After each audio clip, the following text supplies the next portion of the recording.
Вот осетино-ингушскому конфликту. Осетины со времен Царской империи всегда были пятой колонной российского империализма на Кавказе. Но мне кажется, что осетины бы, если бы присутствовали в этом зале, обиделись бы на вас. Они себя, во-первых, пятой колонной не считают, и у них нет таких глобальных замыслов, какие вы им приписываете. Максим, есть эти замыслы. Осетины себя называют опорой России на Кавказе, и это очень любят в Осетии повторять.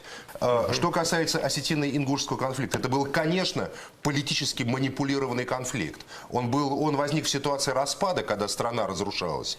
Я напомню, что там было 3 этапа.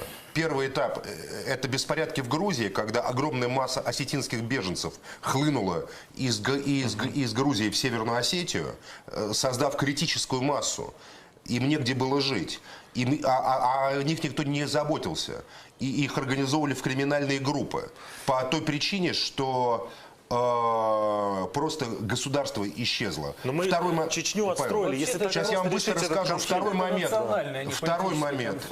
Не бывает никаких национальных конфликтов. Второй момент. Вообще не бывает. Это разделение Чечено-Ингушской АССР, когда ингушей бросили без административных границ, без системы управления, без бюджета финансирования, без всего. Просто Москва договорилась с Дудаевым, Дудаев договорился, с Аушевым, вот назначили Аушева президентом фактически и сказали: живите здесь, ингуши. Но Владимир границы справа непонятно, границы слева непонятно. Я объясняю, в чем была причина. И вот эта вот масса беженцев, кударцев или чесанцев, южан в Северной Осетии, вот ингуши, потому что ингуши сказали: наши границы проходят посреди Владикавказа. Начались боестолкновения, в ходе которых ингуши потерпели поражение. Но в начале конфликта, могу сказать, что инициативны были обе стороны. Потом в это дело включились беженцы из Южной Осетии, вооруженные группировки. Да. И началась резня. Как всегда, виноват тот, кто проиграл. Но почему этот вопрос до сих пор решен? Но на самом деле это была Москва.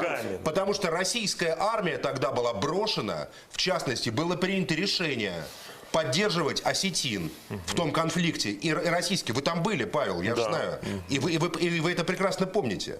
Как российские подразделения, они заняли антиингушскую позицию в этой ситуации. Это же было 20 лет назад. И за 20 лет можно было уже этот конфликт решить.